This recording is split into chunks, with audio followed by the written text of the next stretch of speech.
अंधेरी रात थी और चारों ओर घना सन्नाटा पसरा हुआ था। राजा विक्रमादित्य अपने अटूट साहस और धैर्य के साथ घने जंगल में चल रहे थे। पेड़ों की सरसराहट और जंगली जानवरों की हल्की आवाजों के बीच वे सावधानी पूर्वक कदम बढ़ा रहे थे।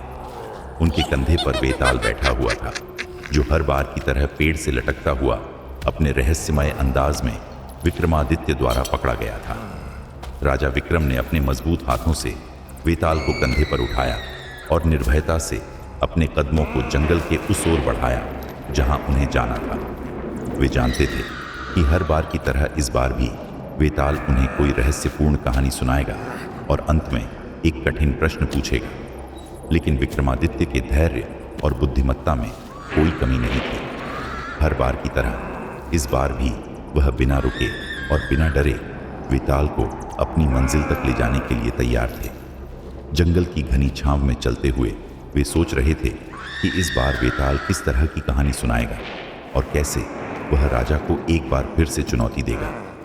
रास्ते भर वेताल अपने असामान्य हंसी के साथ चुपचाप बैठा रहा, लेकिन विक्रमादित्य उसकी चालों को अच्छे से समझते थे।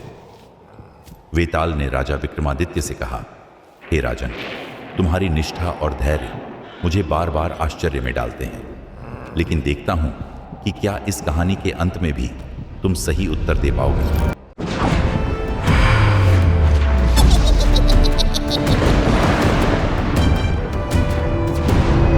बहुत समय पहले एक राज्य में एक अत्यंत दानवीर राजा का शासन था, जो अपने धर्म और दान के कार्यों के लिए विख्यात था। उसके राज्य में कोई भी गरीब या दुखी नहीं था, क्योंकि राजा ने सभी के कल्याण के लिए अपने खजाने को खुला रखा था। वह सदैव अपने राज्य में आने वाले हर व्यक्ति की सहायता करने के लिए तत्पर रहता था। एक दिन एक वृद्ध ब्राह्मण राजा के पास पहुंचा। उसने राजा से कहा, हे राजन, मैंने सुना है कि आप इस पृथ्वी के सबसे बड़े दानी हैं। मैं यहां आपके इस गुण की परीक्षा लेने आया हूं। राजा ने विनम्रता से उत्तर दिया, ब्राह्मण देवता, मेरे लिए यह सौभाग्य की बात है कि आप मेरी दानवीरता की परीक्षा लेना चाहते हैं। कृपया बताइए कि आपको क्या चाहिए। ब्राह्मण ने कहा, मुझे दान में आपकी असली पहचान चाहिए, क्योंकि मैं केवल किसी वस्तु का दान नहीं चाहता। मैं देखना चाहता हूं कि आप अपने वास्तविक आत्म का भी दान कर सकते हैं या नहीं।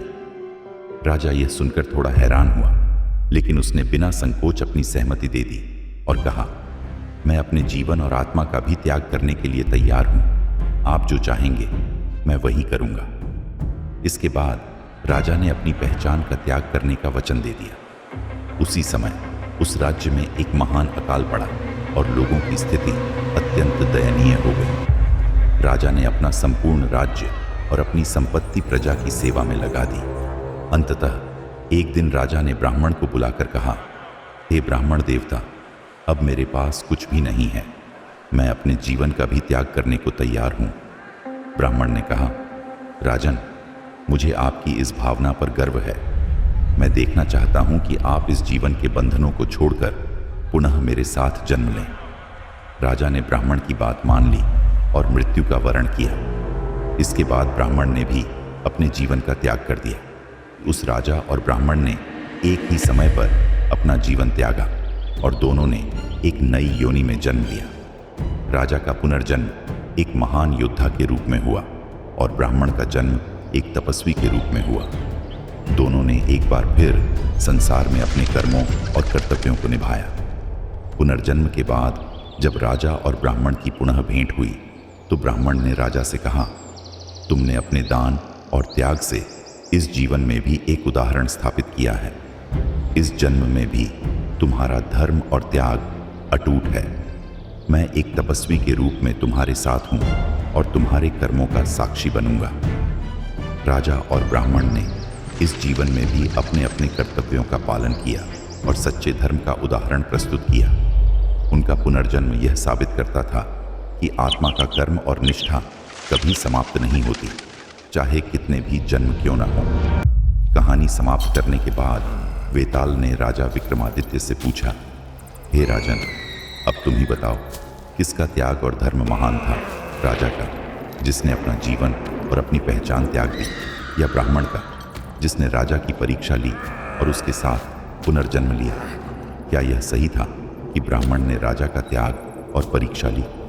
राजा विक्रमादित्य ने कुछ क्षण सोचा और फिर वेताल को उत्तर दिया। इस कहानी में राजा और ब्राह्मण दोनों का त्याग और धर्म सराहनीय है, परंतु दोनों का उद्देश्य और भूमिका अलग अलग है। राजा का त्याग महान है क्योंकि उसने अपनी पहचान, अपना राज्य, अपनी संपत्ति और अंततः अपना जीवन भी परोपकार और धर्म के लिए त्याग दिया। राजा का यह त्याग अद्वितीय है क्योंकि उसने बिना किसी स्वार्थ या परीक्षा के पूरी श्रद्धा से अपना सब कुछ दे दिया। उसके लिए प्रजा की भलाई और धर्म का पालन ही सर्वोच्च था। दूसरी ओर ब्राह्मण का उद्देश्य राजा की परीक्षा लेना था, यह देखने के लिए कि क्या राजा अपनी दानवीरता और धर्म के प्रति उतना ही निष्ठावान है जितना कि प्रसिद्ध है। ब्राह्मण ने राजा की परीक्षा ली और इसके माध्यम से राजा के त्याग की महिमा को और उजागर किया। ब्राह्मण का कर्तव्य राजा की निष्ठा की परीक्षा लेकर उसे सशक्त रूप में प्रस्तुत करना था, जिससे अन्य लोग भी प्रेरणा ले सकें। उसने स्वयं भी अपना जीवन त्याग दिया और पुनर्जन्म में राजा के साथ धर्म के मार्ग पर बना रहा। लेकिन यदि महानता की बात की जाए तो राजा का त्याग और बलिदान अधिक महत्वपूर्ण है, क्योंकि उसने अपनी निष्ठा और धर्म के प्रति संपूर्ण समर्पण दिखाया। उसने अपनी पहचान तक को छोड़ दिया, जिससे उसकी भौतिक इच्छाएं समाप्त हो गईं, और यह त्याग निःस्वार्थ और पूर्ण था। यात्रा में मार्गदर्शक और परीक्षक की भूमिका निभाई। इसलिए मेरे अनुसार राजा का त्याग महान था, क्योंकि उसने बिना किसी परीक्षा की अपेक्षा के अपने धर्म और कर्तव्य को निभाया। उसके इस दानवीरता के आदर्श से लोग सीखेंगे कि सच्चे धर्म का पालन कैसे किया जाए। ब्राह्मण का कार्य भी प्रशंसनीय था, लेकिन राजा का त्याग अधिक अद्वितीय और अनुकरणीय था। वेताल राजा विक्रमादित्य का यह उत्तर सुनकर संतुष्ट हुआ, क्योंकि राजा ने प्रेम, मित्रता और त्याग के इस गहन प्रश्न को सच्ची बुद्धिमत्ता और विवेक से हल किया। जैसे ही राजा विक्रमादित्य ने अपने बुद्धिमान उत्तर के साथ उसका प्रश्न हल किया, वेताल अपनी कुटिल हंसी के साथ खिलखिला उठा। राजा के उत्तर से संतुष्ट, लेकिन अपनी शर्तों के अनुसार, वेताल ने कहा, राजन, तुमने फिर से मेरा प्रश्न हल कर दिया और अपने मौन को तोड़ा।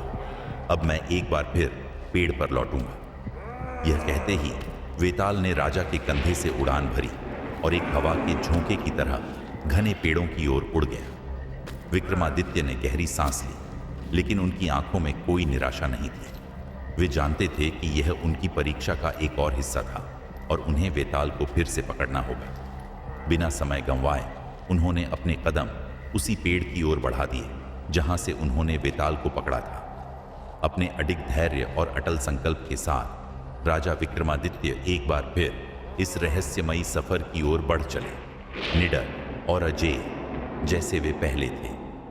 उनके मन में केवल एक ही संकल्प था, किसी भी हाल में अपने उद्देश्य को पूरा करना, चाहे कितनी भी चुनौतियां क्यों ना आएं।